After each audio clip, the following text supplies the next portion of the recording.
Good morning, lively stones. I am so glad you're with us this morning. Make sure you let me know if you hear me and see me. I just want to make sure, and Pastor's on his way. You know, he's got those last minute things to do. But Sister Chris was the first one here. She's on the phone. And Brother Joe is the second runner up. He's hungry this morning. So we're glad to see you here.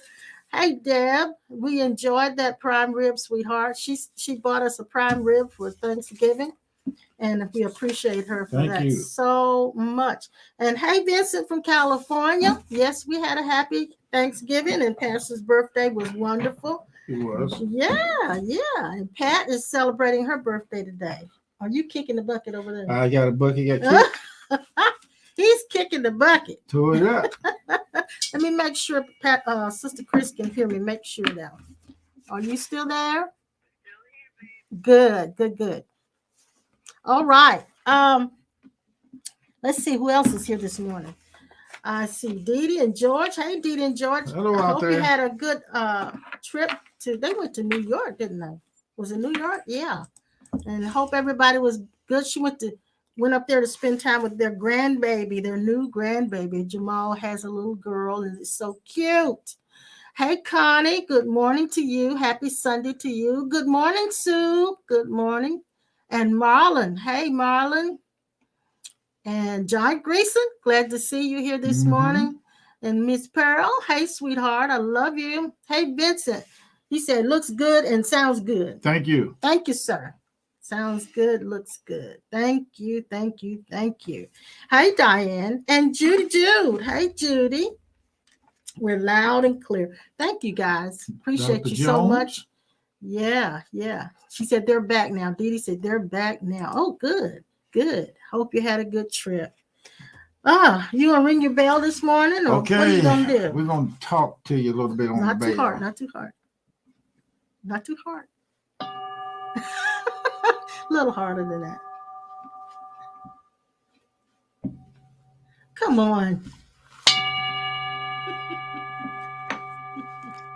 Hallelujah.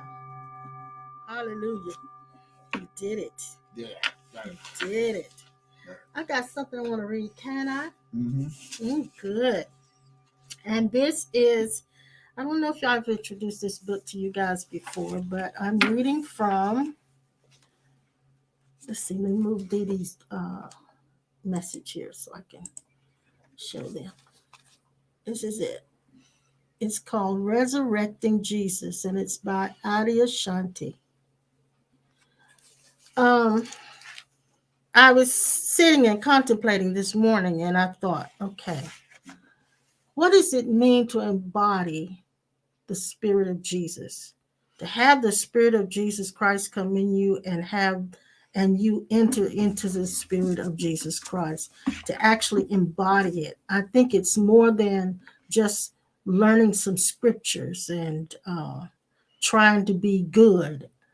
I know that it has to be us, as this book said, a resurrecting of Jesus. So I remembered this book, and I said, I remember Adia Shanti talked about some of that, but he also broke it down in phases of awakening, and so he's got this particular chapter in here where he talks about the different stages that one goes through, and he says the first stage is the calling. The calling is the first stage of the awakening journey. He said the calling arrives when we first feel that spiritual impulse that gets our attention. And it's different for everyone, isn't it? Yeah. And then he says, all of a sudden we sense a greater mystery to life that we seek to experience more deeply. And it literally calls us. And then he says there's a second stage or phase. It says the next phase of one's spiritual life is the awakening. And he says, like when you have a dream in the middle of the night, at the moment you wake from your dream, you suddenly realize, oh, it was a dream. Yet the moment before you woke up, the dream was entirely real to you. It was as real as this moment. You wake up from the reality of the dream space to the reality of your everyday life, your waking mindset. In the same way, spiritual awakening occurs when you awaken from what you think of as your normal state of consciousness. Awake, eyes open, moving about in the world to your deep, essential, true nature. It's literally like waking from a dream. Mm. And then there's the third stage, which I think a lot of us who are listening uh, in our spiritual community here, with the exception of some who may be new, are going through the third phase, which is trials and tribulations. Okay, and I'm going to read this Yeah, because go ahead. I really feel this will help some of you. Trials and tribulations at some point after awakening, sometimes very soon, sometimes not for quite a while, you reach a stage that I call trials and tribulations. In the Jesus story, this is symbolized by Jesus's 40 days in the desert and his encounter with Satan in the desert immediately following his baptism. In Buddhism, this stage is portrayed by the image of Buddha sitting under the Bodhi tree, assaulted by Maya, which is the force of illusion. Maya is an impersonal force of illusion, while Satan is a personification of what we think of as evil. But the source of evil is actually illusion. So these are really two different representations of the same experience. Now, listen to this. Mm-hmm. When it comes to human beings, however, things are usually not quite as simple as they're portrayed in the images of myth, because our experience is subtle that is so subtle that it's difficult to convey in a story. At this stage, each of us will likely undergo a series of trials, lasting sometimes months or even years. Through these trials, our new state of consciousness is put to the test by situations that we encounter in life that will test the depth of our realization. Mm-hmm. Now, I think that is key. It is almost as if life says, in order to deal with this situation properly, you are going to have to respond to it from a place of realization, Mm-hmm. from your deepest nature to which you've awakened. Mm-hmm. If you go back into your ego or Mm-hmm. into your conditioned mind to respond, Mm-hmm. it simply won't work and the turmoil will continue. Mm-hmm.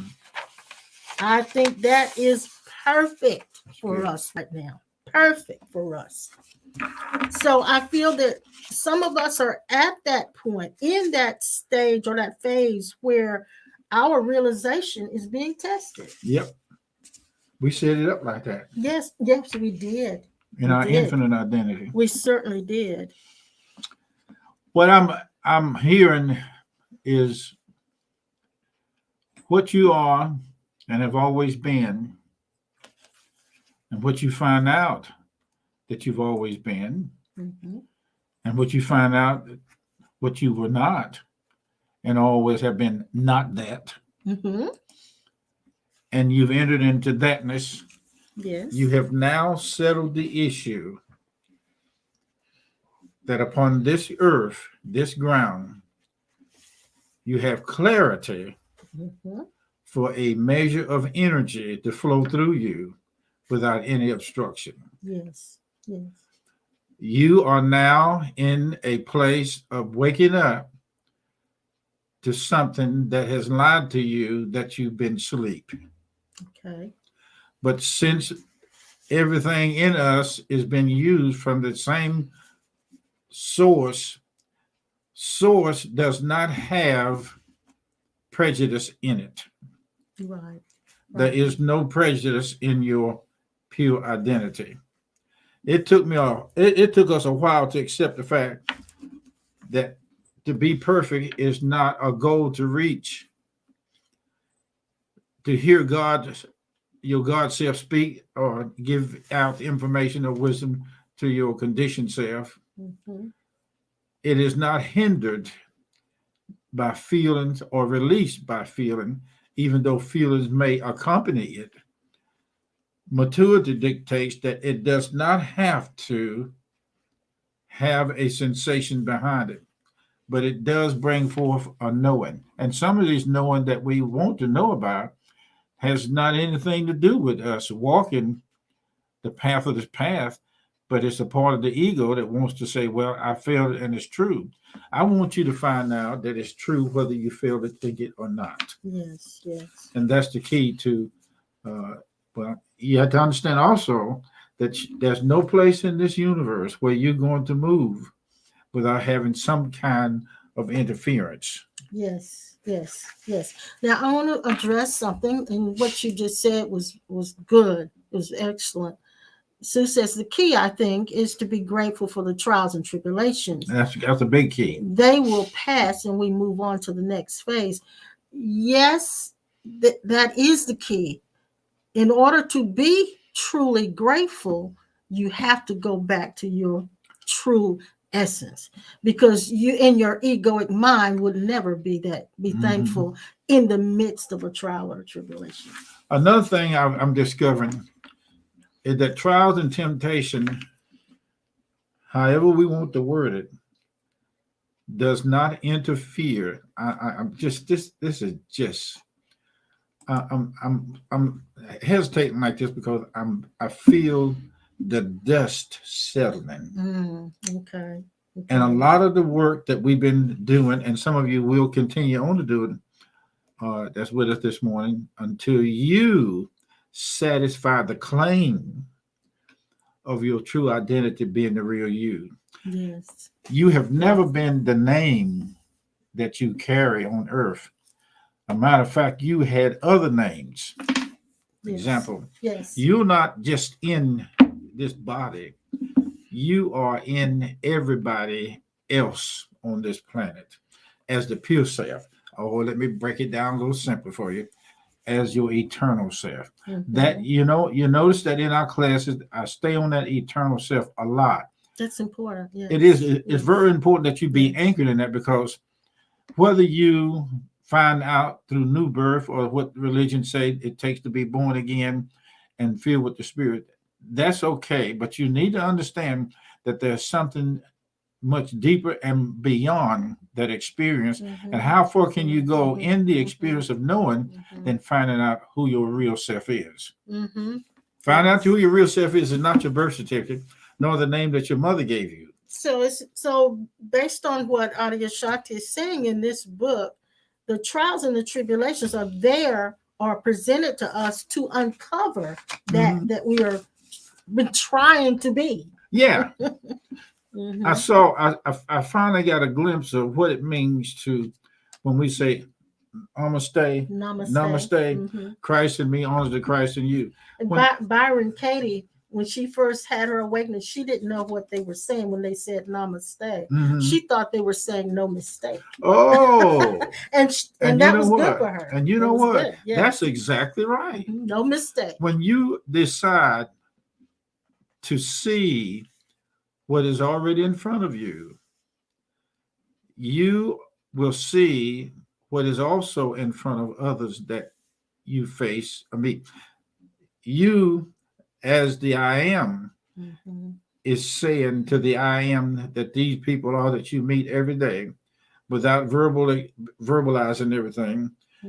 When you see Christ in them as them, you are telling them you are the Christ that forgive them, remitting. Is that what you call remitting sin?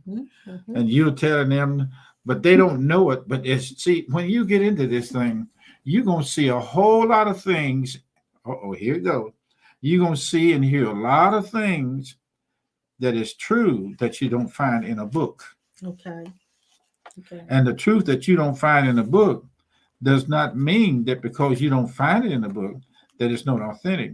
Right. It means maturity. Yes. And it came from a deeper place inside yourself. It didn't come from without. Can I finish reading a little bit more? It says, as we go through our trials and tribulations, outer circumstances seem to be exquisitely put together specifically to test each part of our realization. Mm-hmm. Okay? These trials and tribulations will also occur from the inside. Now, this is important because some of us are just restless on the inside and don't know why. Mm-hmm. Your Mm-hmm. unconscious at some point will start to reveal itself. In the unawakened person, the unconscious never fully comes into conscious awareness. But with awakening, our means of suppression and denial are torn apart completely or wounded so severely that we can't repress as much. The unconscious elements of our mind come into conscious awareness, and that is another kind of trial. Some of us have anxiety, panic, stress levels that are shooting through the roof, and that's coming from the inside. Mm-hmm. And then he says what's being asked of you is to meet all of that inner material Mm-hmm. from the standpoint of being divine. Mm.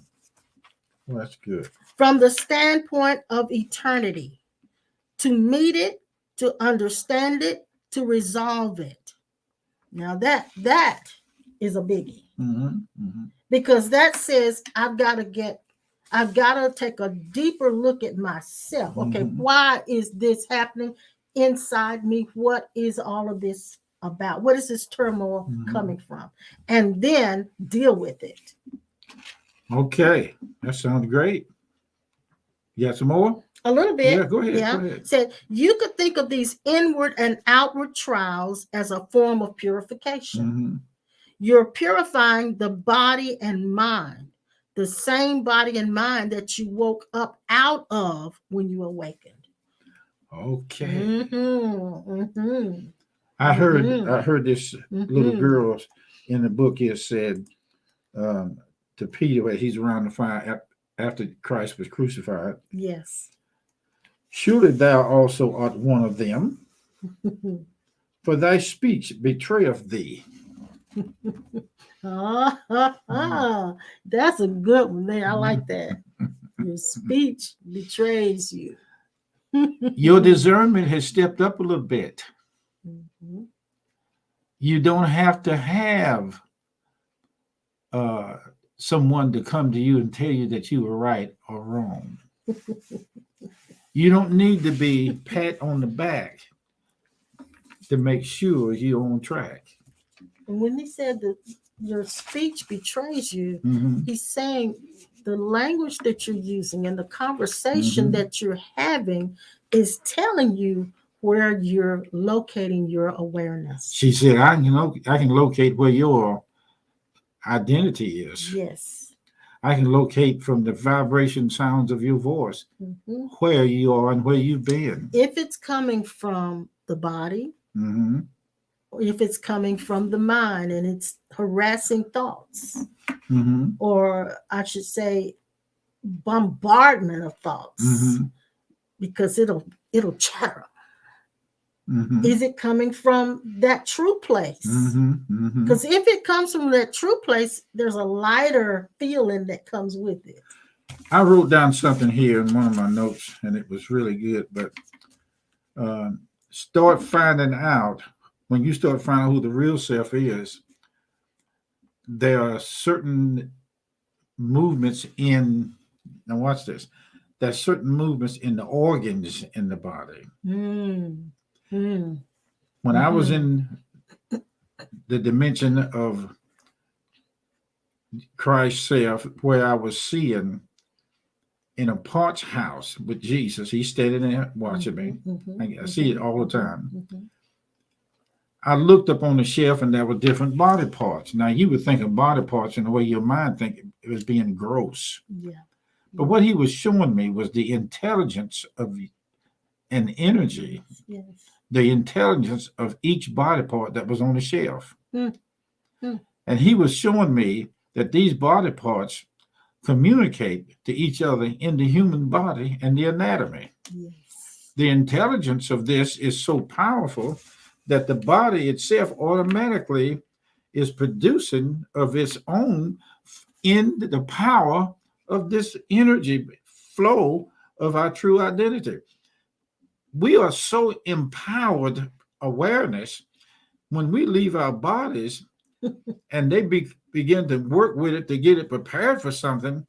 These things we leave energy and life in it that it keeps moving around, and things happen for a while. Yeah. Even It after takes we go. time for that energy to dissipate. Yes. Honey, you in don't the spend body. 50, 60, 70 years as a light being in a certain place. Well, when I was in the council chamber, those chairs that were sitting under the stool, under the table, he was telling me that I would have spend a lot of time at the table, and he would always be there. Yeah. They told me on the other side that before anything is approved over here, it has to come from over there first, if there's an over there. Yes. Now, pretty soon, the over there and up there and out there is going to collapse. And when it does, you are going to experience, I'm going to say you are now experiencing the gap being closed between distance and space and time with you and your eternal self. And there is no resistance in you. There is no disagreement in you. Yes. There is that you are the peace of God. Tell your body by your presence, you are now the real self. Now let me read this little bit. Okay. Yes. Tell your body and your mind that by your actions, you are the real self. by your words, by your statement, by your presence. Go ahead. Yeah. So as Jesus moves through his story, and that's his story, from beginning to end, he encounters almost nothing but trials and tribulations. How does he meet each one of these challenges? From Satan in the desert all the way to the crucifixion. From what place inside does he act? From what place inside does he act? You will see that Jesus is uncompromising. He always acts from the truth of eternal being.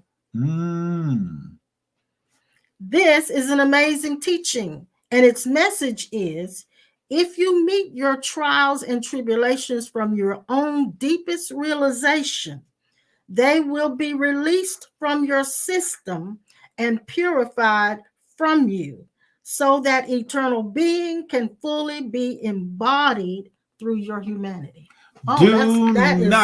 Oh, that's a good one. I'm telling you. You do not knock on any doors anymore. Wow, that's a good one.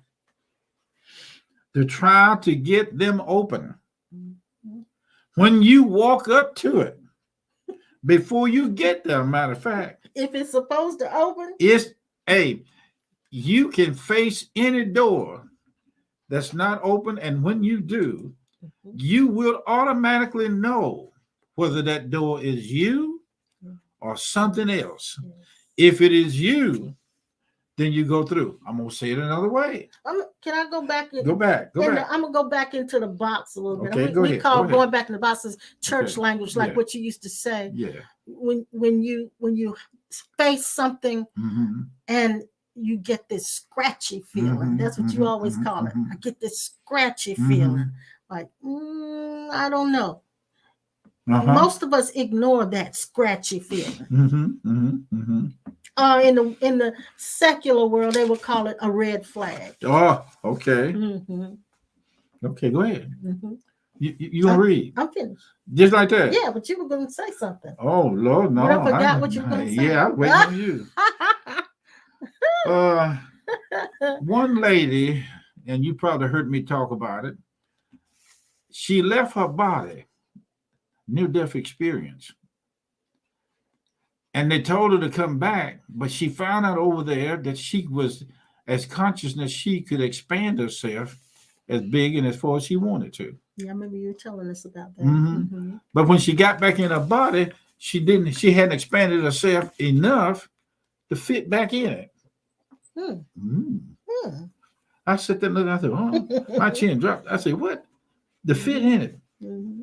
Oh my goodness. So she had to enlarge her awareness and consciousness inside the body so she could do like a hand in a glove. Feel it out. Yeah. Now, in our spirit body, our true identity, everything in the physical body that is aspectively individualized, we are the fullness. Whoa. We are the fullness.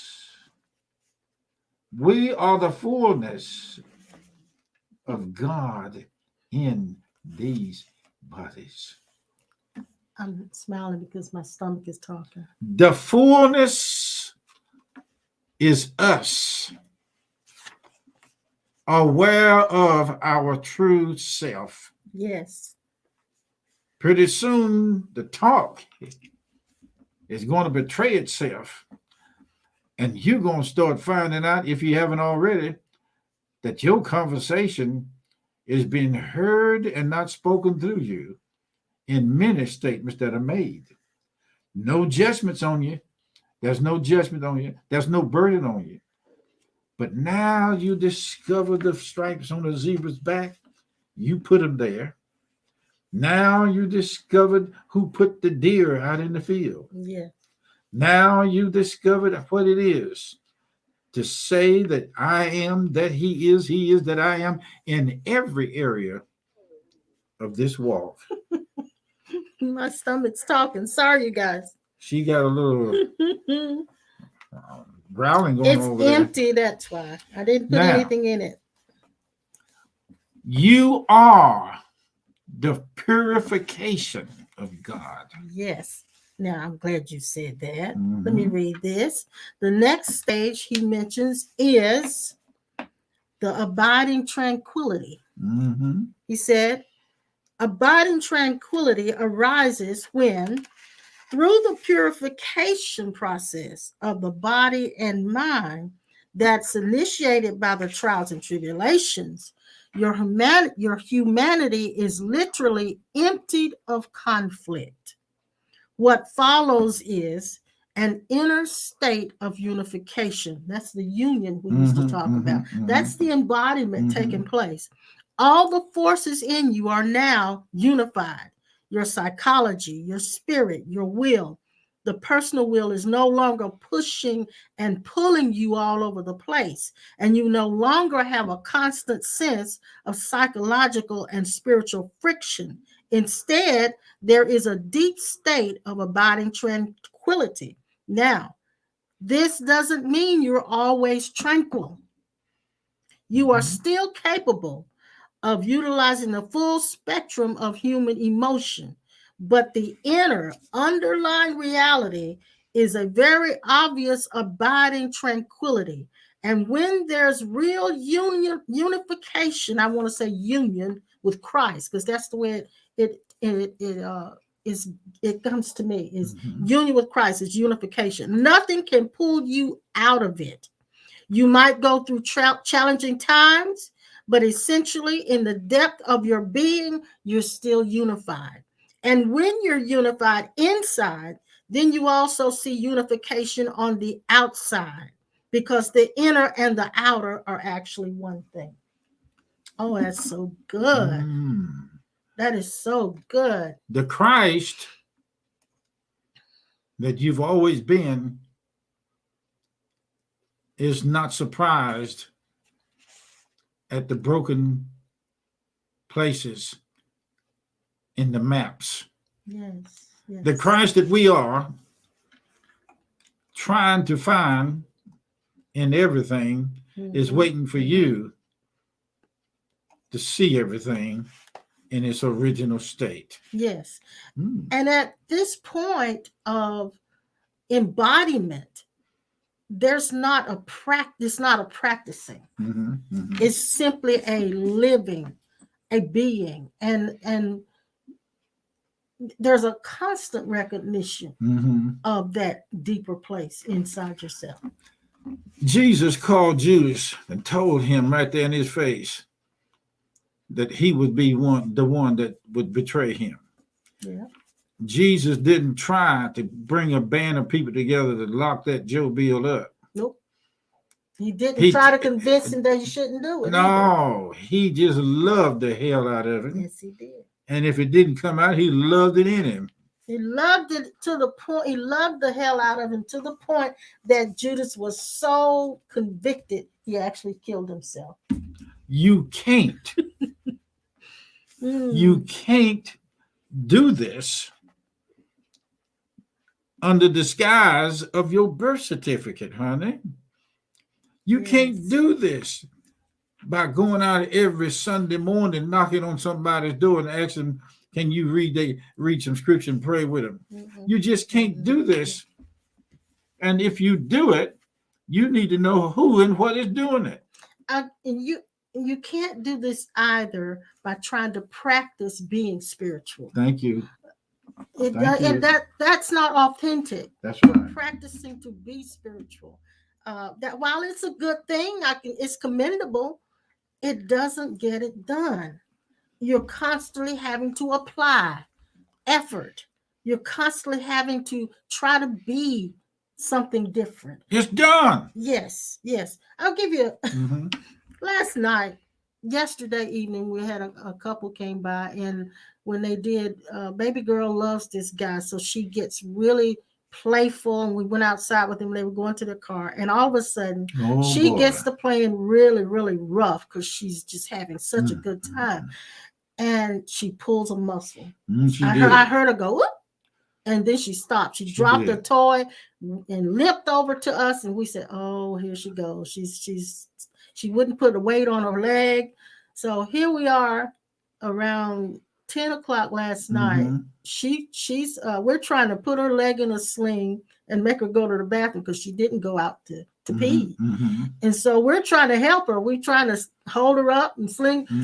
And so I finally found some medicine that she'd had before from a prior muscle pull and gave it to her, and it kind of made her feel better. But she sleeps upstairs with us every night. So when we got ready to go to bed, she was standing at the bottom of the stairs looking up at him like this. And I said, she's not going to be able to make it. Here we go. Here I am. I'm trying to hold baby on the front. He's trying to hold her on the back and coax her up the stairs without putting weight on that leg. His back is whacked. I'm breathing hard because I got that asthma and it kicked in. By the time we got to the top of the stairs, he couldn't walk and I couldn't breathe. And baby couldn't jump up on the bed like she normally could. We were all broke down. But in the midst of all of that, there was that place of tranquility. I was sitting in the television room, and I went off into one of those in-between states, and it was said to me, she'll be fine. Well, when I sat down before I closed my eyes and went off, I remember seeing her laying over there in the corner on the sofa. I looked up, she was gone. I said, where did she go? He said, I told you she'd be okay. There has not ever been anything wrong with you. I wish we could have filmed that whole thing. Yeah. But the tranquility comes, but it doesn't mean you're always tranquil. That's what he said. This doesn't mean you're always tranquil. You are still capable of all the full spectrum of human emotions. You're going to feel human, darling, even when you know who you are. Yeah. Now, she is back walking again, Miss Sue, and just a little. Yeah, a little, and she's doing better. Like he said, she would be okay. And but she's gonna need some more. She's gonna need some more medicine. Yeah, but she's done that before. But she's 7 years old. And but to her, in not age, she's just energy. And I looked around, and she was gone. And he said, "I told you she'd be okay." Sweetheart, you are walking around as a Christ, whether you know it, believe it, or have accepted it. I hate to disappoint you, baby, but you just got you focused on the wrong part of you, more so than the real part. Go ahead. No, you go ahead. Go ahead. I was going to say something. Go ahead. When we learn how to focus from facts. I'm going to back up on a lot of this stuff. I'm going to change it as I say it because there's not enough comfort in some of the things I'm saying today No. to Okay. satisfy the claim of eternalness. I don't want to waste the energy and the time talking to you about things that do not go to the point. Mhm. One time when I was little, I started making boats, wooden boats like John boats and toys. And we used to walk in the creek, and the water was clear enough then you could walk in it and drink some of the water over the run over the rock. We wouldn't do it now. But I investigated into tugboats and what it means and how did they work. When I got into Jesus, the way we are somewhat now, I wanted to find out more about him, but I did not know that to find out more about him is to find out more about my true self. Now that puts squares on my underwear. I mean, it's squared up every corner. Mhm. And I said, well, wait. Now my mind said, wait. Now I got to grow higher heights and deeper depths and all that kind of stuff. We were saying that because we heard it in church and it sounded good. Mhm. Mhm. And then I heard this thing said, you can call me anything you want to. I ain't going nowhere. You can cuss me out. You still can't run me off. You can shoot me if you can find enough nerve to shoot yourself. You ain't gonna lose yourself. Then I heard somebody say, well, if Judas committed suicide, he's in hell. Well, he was in hell with the thought and the idea of it. But to fulfill all things, Jesus told them that he was going to go before Caiaphas, whatever his name is, and the elders, and that he was going to be in judgment hall, and they were going to convict him and kill him and hang him up on the cross and kill him. Then it said that then all the disciples who forsook him fled, and they had laid hold on Jesus, they had laid hold on him, took Jesus away. The very ones that he talked about, his conditioned self was giving out information about what was going to happen to his body. Yes. Sweetheart, this is very important that you understand. Nobody's pressuring you. Nobody is calling you. Nobody is against you. Look at it from the eyes of your infinite self, and you begin to unravel the puzzle. Sit down and have a little talk with your divineness. Mm. Tell your heart that you are now fully awake to its functions from the eternal state that it has always been. My heart ain't just meat and blood. Yes. My heart is the core of everybody that's listening to us. You can look at anybody in the street. They don't have to know what we're talking about. You are inside of them. You are them. You go to the store and you look at people, you're looking at Christ in them. Well, I got to have some kind of confession. Give me the word. Okay, I will. Sit there and wait. I give you a whole lot of word. Just sit there and be still. Can you feel the word coming to you? See it? Ain't making no noise. You're still breathing, ain't you? That's word. You still in this body, ain't? That's word. Mm-hmm. You get up this morning. Somebody sing that old song. He didn't have to do it, but he did. He done it. He don't have to do it no more. It's a done deal. You put up a bid that if you came here to this earth or this story, you agreed that in the midst of the story, you're going to wake up. And what you have learned, read, heard, practiced must eventually be embodied. Mm-hmm. It must be you, not you trying to be it. That's right. At some point, and we go right back to that shift again, that switch takes place where it is no longer a you that's trying to practice being that, but that is you actually being that. There is a you that is that. There is a you that is practicing trying to be that. The you that's practicing trying to be that will never make it. You are the hearer of everything in the universe without ears. You are the seer that see everything without eyes. You know what? This is so weird. I just turned to this scripture. In Matthew 13:15, not knowing you were going to say that. In them is fulfilled the prophecy of Isaiah, which says, by hearing you shall hear and shall not understand, and seeing you shall see and shall not perceive. For this people's heart is waxed gross, that means thick and dense, and their ears are dull of hearing, and their eyes they have closed. Oh my goodness. Lest at any time they should see with their eyes and hear with their ears and should understand with their heart and should be converted, and I should heal them. That's real. That's what you call baking a cake. Yes. The cake is baked. Yes. Now. So embody the truth. Become that truth. Not just learn it.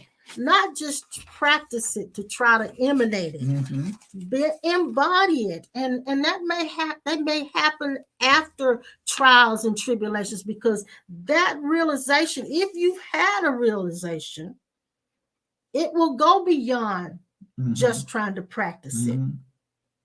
It will go beyond you trying to become that or emanate this spiritual image that you got in your head.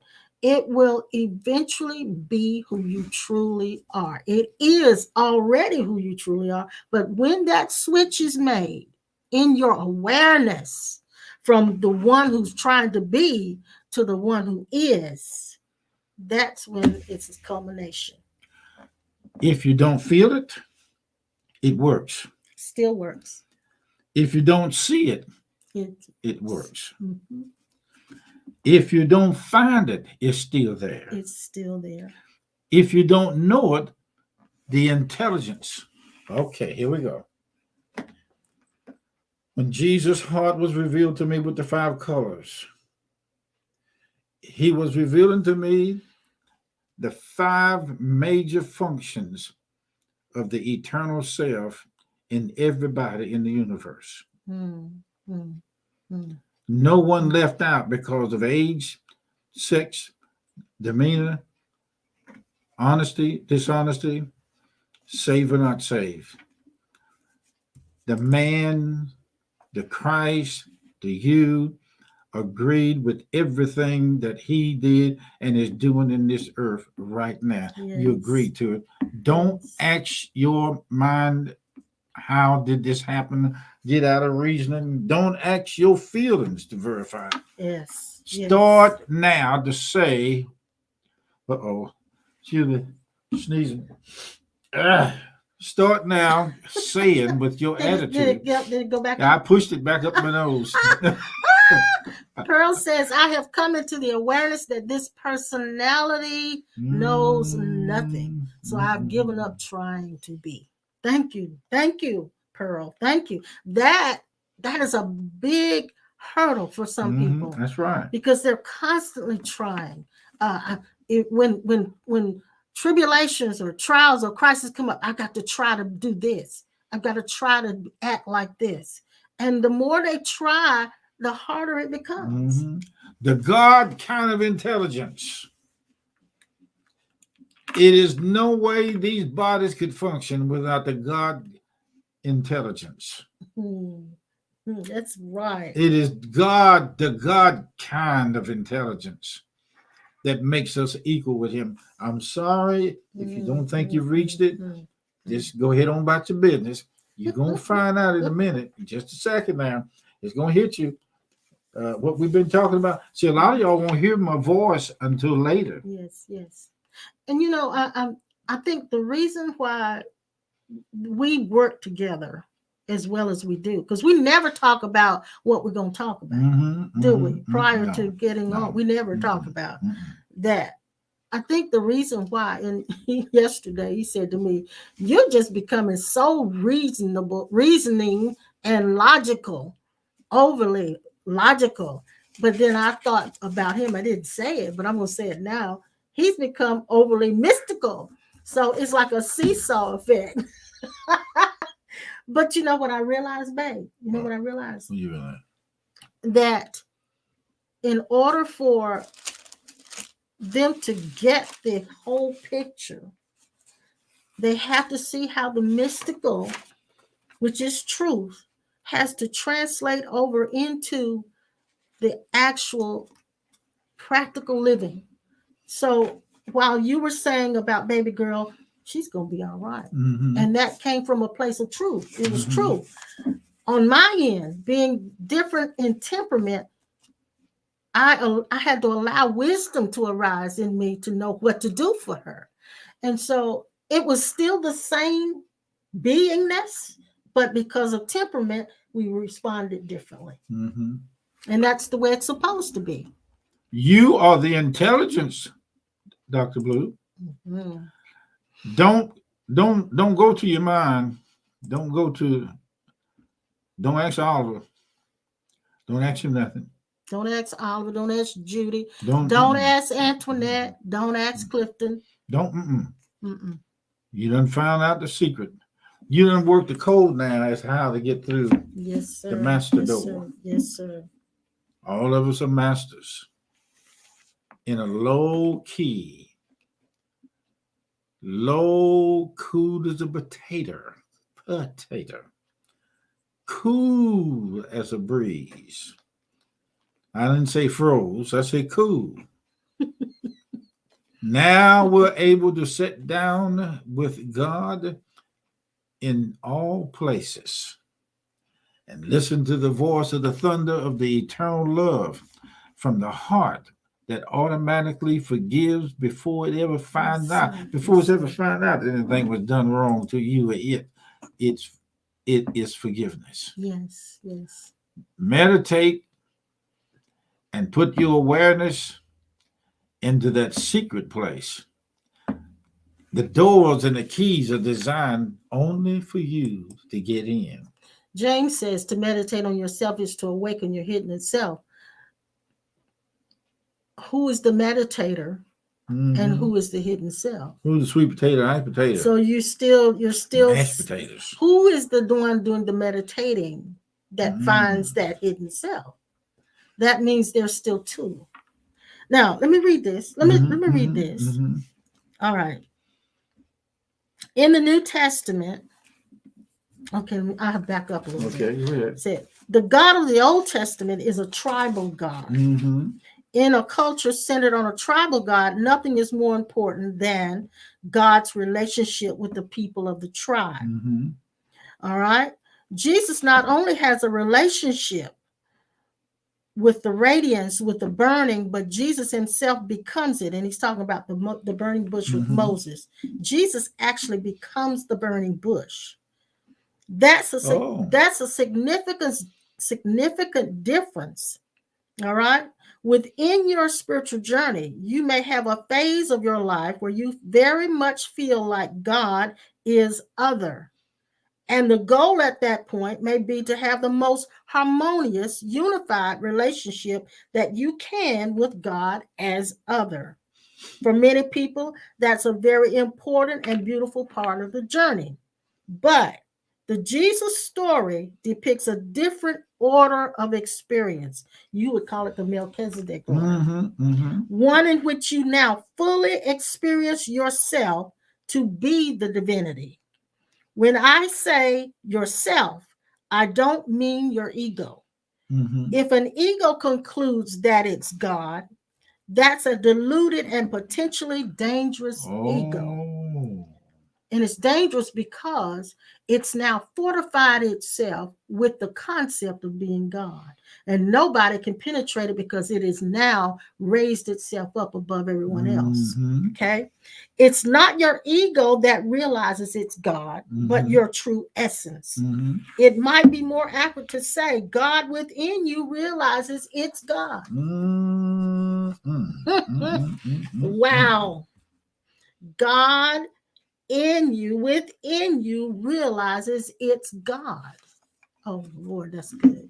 You know what I like to hear? I see you.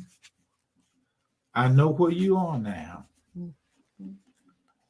You were hiding, supposedly, but you knew that the hiding that you were doing was going to be found out. Yes, yes.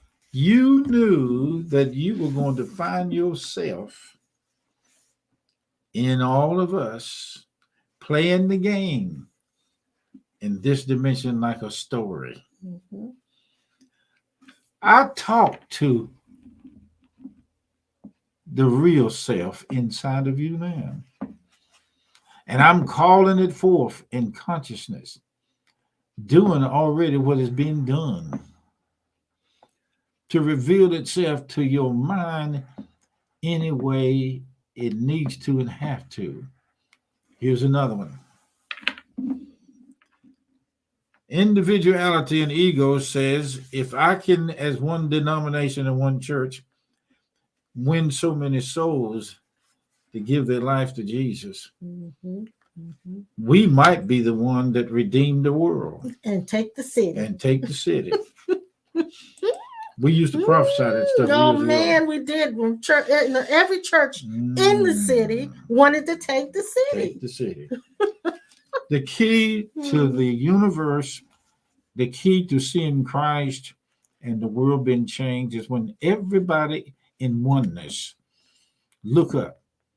Say, look, in the sky, it's a bird, it's a plane. No, it's the Jesus man. Yes, it's the Jesus girl, the Jesus boy, the Jesus child. Able to leap for tall building with a single bound. More powerful than a locomotive. Speeding faster than a locomotive. But who is it? Able to change clothes in a phone booth. Yes. Who is it? No, it's super kids. Yes, I will see what they're saying here. They're popping these comments in now. You guys are preaching. If there is only one, then it's God speaking to itself and itself in whatever form it's experiencing. Oh, that's good, Pearl. If there is only one, then it's God speaking to itself as itself in whatever form it is experiencing. Oh, that's so good. That is so good. Ooh, I'm gonna put that on Facebook, girl. And Judy says, that's so great. I've had some difficult discussions around that. Us being God would have been very helpful to have that distinction around true self versus small self. Yeah, and let me read this right quick because I wanted to.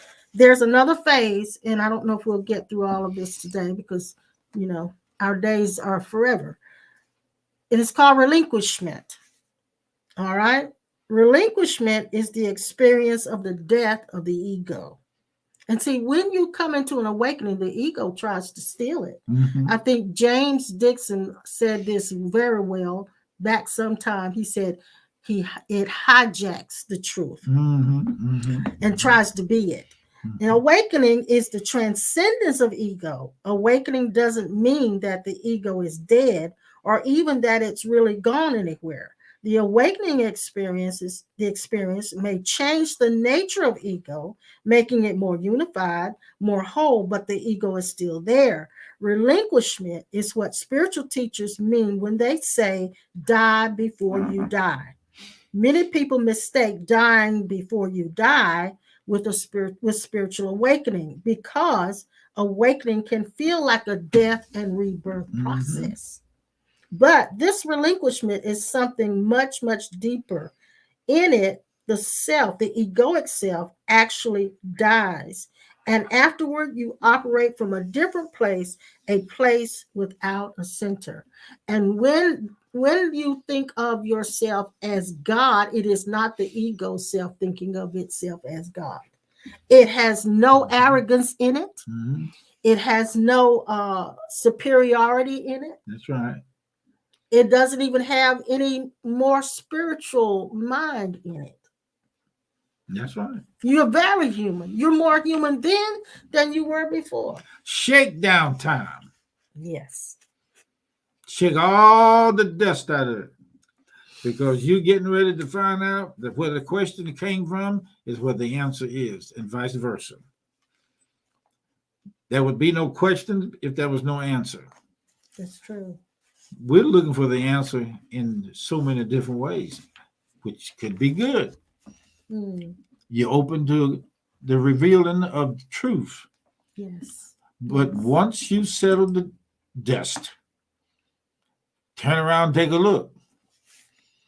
You're going to find that God has always been the hearer, the looker, the seer, the taster, the definition. He's the full definition. Exactly. The full definition of all of us. Okay. Okay. What does that mean? We're going to wind this thing down. You are. You're going to end early today? Yeah, no, we're not early. We're actually on time. You're doing very well. Thank you. Jill has already posted how to give. I'm going to put it up there for you as well.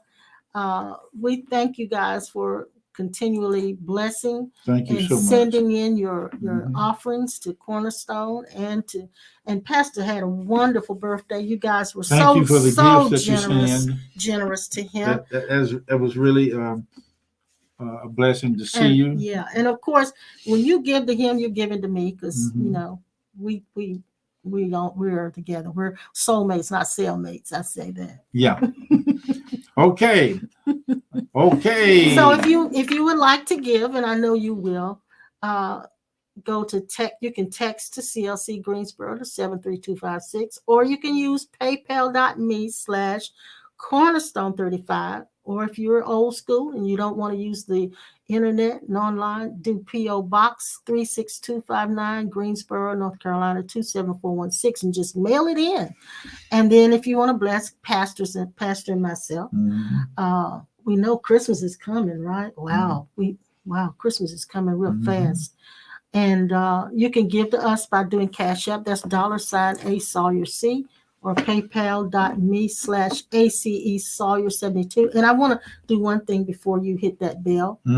I need to do this because I want to remind everybody that this week we are going to be having a homegoing for Mama Esther Kessler, who we lost just before the Thanksgiving holidays, and we are going to miss her terribly. But we definitely want to acknowledge her for just a moment.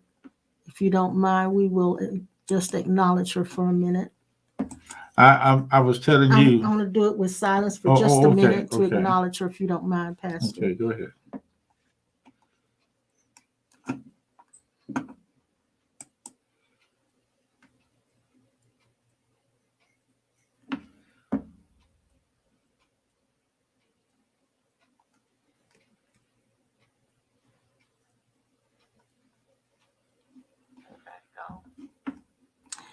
No, we're here, dear. We're here. We're just acknowledging Esther for a moment of silence.